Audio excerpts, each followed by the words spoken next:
to pay alternate minimum tax at the rate of 18 and 1.5%. However, companies pay the same rate, the same, which is the alternate minimum tax, at the rate of 15%. To provide a level playing field between cooperative societies and companies, I propose to reduce this rate for the cooperative societies also to 15%. Honourable Speaker, sir, I also propose to reduce the surcharge on cooperative societies from the present 12% to 7% for those having total income of more than 1 crore and up to 10 crores. This would help in enhancing income of cooperative societies and its members who are mostly from the rural and from farming communities. Tax relief to persons with disability. The parent or guardian of a differently abled person can take an insurance scheme for such person. The present law provides for deduction to the parent or guardian only if the lump sum payment or annuity is available to the differently abled person on the death of the subscriber, that is the parent or the guardian. There could be situations where the differently abled dependent may need payment of annuity or lump sum amount even during the lifetime of their parent or guardian. I propose thus to allow the payment of annuity and lump sum amount to the differently abled dependent during the lifetime of the parent and guardians, that is parent or guardians, attaining the age of 60 years. Parity between employees of the state and central governments.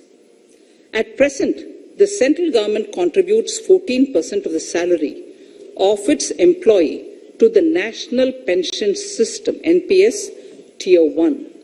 This is allowed as a deduction in computing the income of the employee.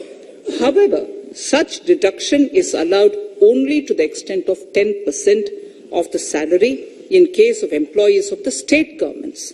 To provide equal treatment to both central and state government employees, I propose to increase the tax deduction limit from 10% to 14% on employers' contribution to the MPS account of state government employees as well. This would help in enhancing the social security benefits of the state government employees and bring them at par with central government employees. Incentives for startups. Startups have emerged as drivers of growth for our economy. Over the past few years, the country has seen a manifold increase in successful startups. Eligible startups established before 31/3/2022 had been provided a tax incentive for 3 consecutive years out of the 10 years from incorporation. In view of the COVID pandemic, I propose to extend the period of incorporation of the eligible startup by 1 more year, that is up to 31/3/2023, for providing such tax incentives.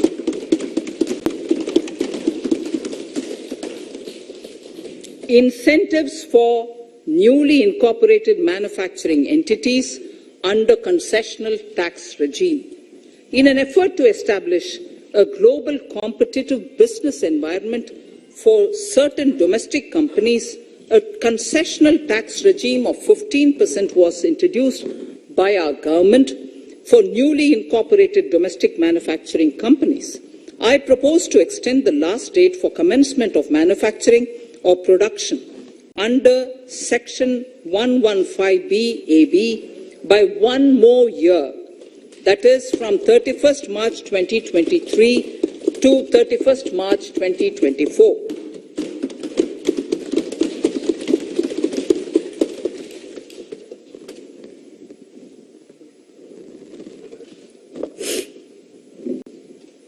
Scheme for taxation of virtual digital assets.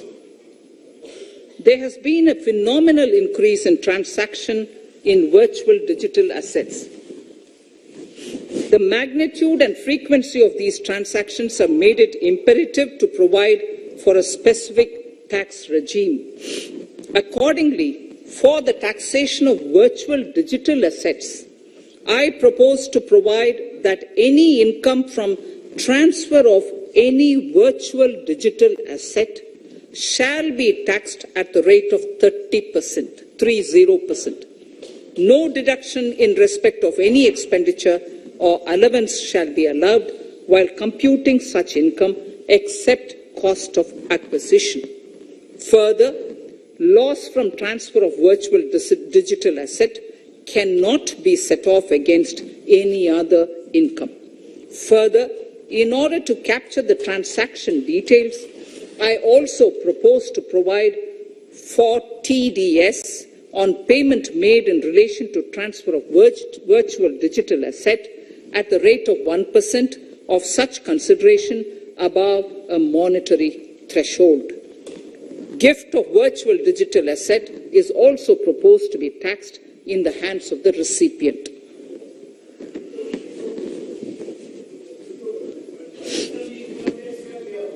Litigation management to avoid repetitive appeals by the department. It has been observed that a lot of time and resources are consumed in filing of appeals which involve identical issues. Taking forward our policy of sound litigation management, I propose to provide that if a question of law in the case of an assessee is identical to a question of law which is pending in the appeal before a jurisdictional high court or Supreme Court, in any case, the filing of further appeal in the case of this assessee by the department shall be deferred till such a question of law is decided by the jurisdictional high court or the Supreme Court. This will greatly help in reducing the repeated litigation between taxpayer and the department.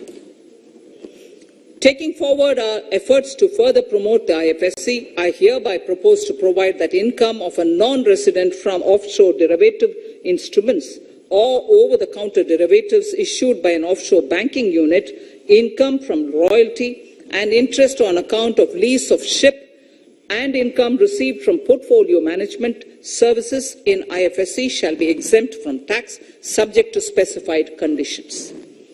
Rationalization of surcharge. In the globalized business world, there are several work contracts whose terms and conditions mandatorily require formation of a consortium. The members in the consortium are generally companies. In such cases, the income of these AOPs has to suffer a graded surcharge up to 37%, which is a lot more than surcharge on the individual companies. Accordingly, I propose to cap the surcharge of these AOPs at 15%, 15%. Further, the long-term capital gains on listed equity shares, units, etc. are liable to maximum surcharge of 15%, while other long-term capital gains are subjected to a graded surcharge which goes up to 37%. I propose to cap the surcharge on long-term capital gains arising on transfer of any type of assets at 15%. This step will give a boost to startup community, and along with my proposal on the extended tax benefits to manufacturing companies and startups, reaffirms our commitment to Atmanirbhar Bharat. Clarification in relation to health and education cess as business expenditure. The income tax is not an allowable expenditure for computation of business income. This includes tax as well as surcharges. The health and education cess is imposed as an additional surcharge on the taxpayer for funding specific government welfare programs. However, some courts have allowed health and education cess as business expenditure, which is against the legislative intent. To reiterate the legislative intent, I propose to clarify that any surcharge or cess on income and profits is not allowable as business expenditure. Deterrence against tax evasion. Honourable Speaker, sir, presently there is ambiguity regarding set-off of brought forward loss against undisclosed income detected in search operations. It has been observed that in many cases where undisclosed income or suppression of sales, etc., is detected, payment of tax is avoided by setting off of losses. In order to bring certainty and to increase deterrence among tax evaders, I propose to provide that no set-off of any loss shall be allowed against undisclosed income detected during search and survey operations.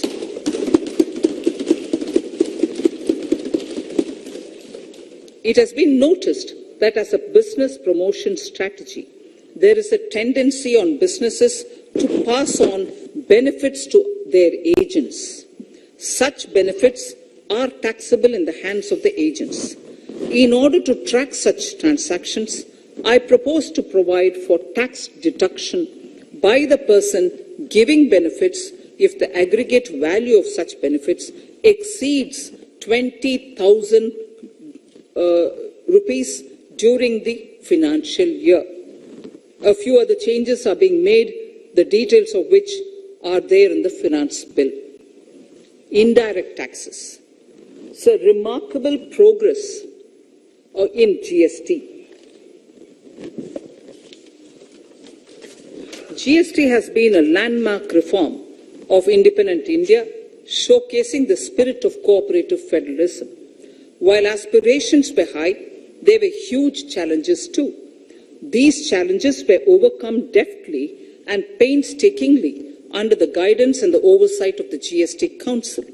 We can now take pride in a fully IT-driven and progressive GST regime that has fulfilled the cherished dream of India as one market, one tax. There are still some challenges remaining, and we aspire to meet them in the coming year. The right balance between facilitation and enforcement has engendered significantly better compliance, and enforcement has engendered better compliance. GST revenues are buoyant despite the pandemic. I would bring in something which I've got to know this morning, not part of my speech, but worth putting in here for the knowledge of the Honourable House. I would like to bring to the notice of this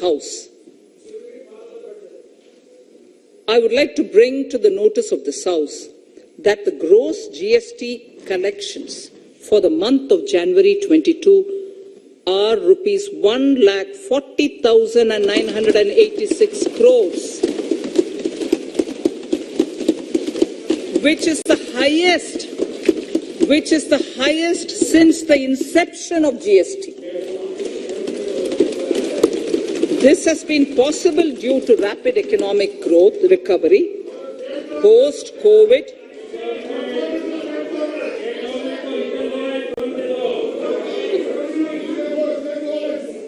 This has been possible due to the rapid economic recovery post-COVID, as well as various policy and administration undertaken by central and state tax administrations. Taxpayers deserve applause for this growth. Not only did they adapt to the changes, but enthusiastically contributed to the cost of paying taxes. Special economic zones. In part A of my speech, I have referred to the proposed reforms in SEZs. Alongside, we will also undertake reforms in customs administration of SEZs, and it shall henceforth be fully IT-driven and function on the customs national portal with a focus on higher facilitation and with only risk-based checks. This will ease doing business by SEZ units considerably. This reform shall be implemented by 30th September 2022.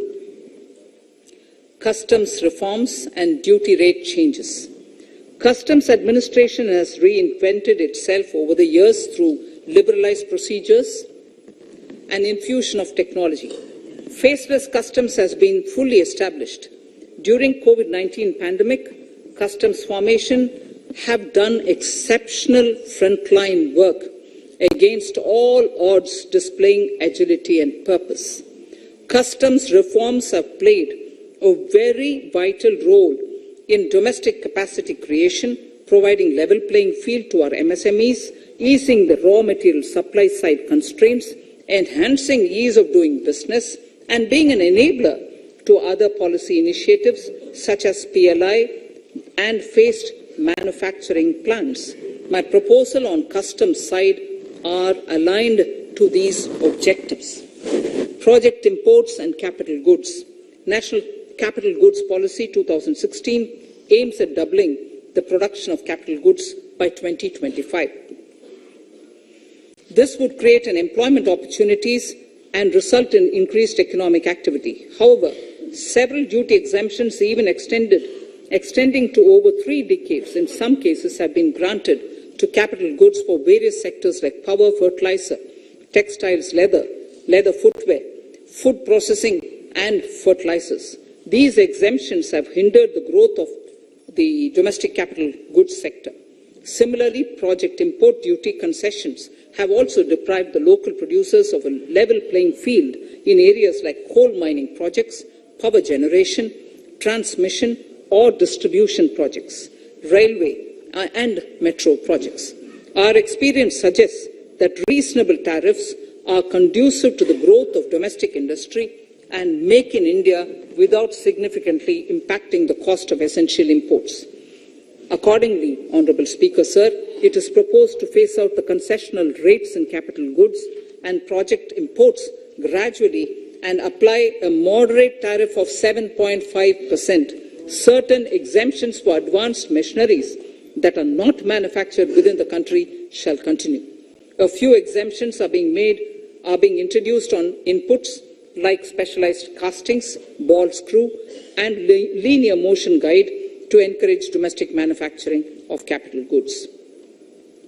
In the last 2 budgets, we have rationalized several customs exemptions. We have once again carried out an extensive consultation, including by crowdsourcing. As a result of these consultations, more than 350 exemption entries are proposed to be gradually phased out. These include exemptions on certain agricultural produce,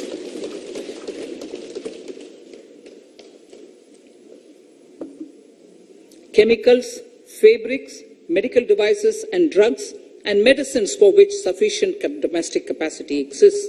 Further, as a simplification measure, several concessional rates are being incorporated in the customs tariff schedule itself instead of prescribing them through various notifications. This comprehensive review will simplify the customs rate and tariff structure, particularly for sectors like chemicals, textiles, and metals, and minimize disputes. Removal of exemption on items which are or can be manufactured in India and providing concessional duties on raw material that go into manufacturing of intermediate products will go many a step forward in achieving our objective of Make in India and Atmanirbhar Bharat. I shall now take up specific sector-specific proposals. Electronics. Electronic manufacturing has been growing rapidly. Customs duty rates are being calibrated to provide a graded rate structure to facilitate domestic manufacturing of wearable devices, hearable devices, and electronic smart meters. Duty concessions are being given to parts of transformer of mobile phone chargers and camera lens of mobile camera module and certain other such items. This will enable domestic manufacturing of high-growth electronic items. Gems and jewellery. To give a boost to the gems and jewellery sector, customs duty on cut and polished diamonds and gemstones is being reduced to 5%. Simply sawn diamond would attract nil customs duty. To facilitate export of jewellery through e-commerce, a simplified regulatory framework shall be implemented by June this year. to disincentivize import of undervalued imitation jewelry. The customs duty on imitation jewelry is being prescribed in a manner that a duty of at least 400 rupees per kg is paid on its import. Chemicals. Customs duty on certain critical chemicals, namely methanol, acetic acid, and heavy feedstocks for petroleum refining are being reduced, while duty is being raised on sodium cyanide, for which adequate capacity in the domestic arena exists. These changes will help in enhancing domestic value addition. MSMEs. Duty on umbrellas is being raised to 20%. Exemption to parts of umbrellas is being withdrawn.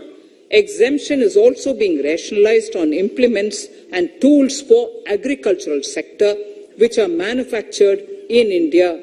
Customs duty exemption given to steel scrap last year is being extended for another year to provide relief to MSME secondary steel producers. Certain anti-dumping and CVD on stainless steel and coated steel flat products, bars of alloy steel and high-speed steel are being revoked in larger public interest considering prevailing high prices of metals. To incentivize exports, exemptions are being provided on items such as embellishment, trimmings, fasteners, buttons, zipper, lining material, specified leather, furniture fittings, and packaging boxes that may be needed by bona fide exporters of handicrafts, textiles, leather garments, leather footwear, and other goods. Honourable Speaker, sir, duty is being reduced on certain inputs required for shrimp aquaculture so as to promote its exports. Tariff measure to encourage blending of fuel. Blending of fuel is a priority for this government.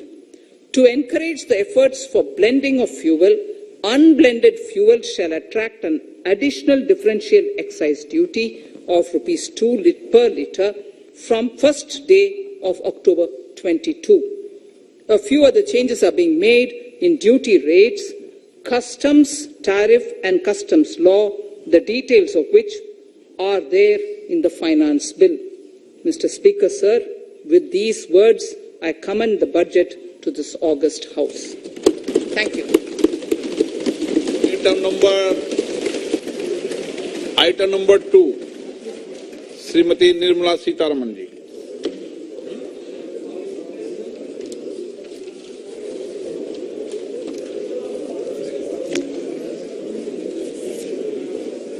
Sir, with your permission, I rise to lay on the table the following statements under Section 3(1) of the Fiscal Responsibility and Budget Management FRBM Act 2003.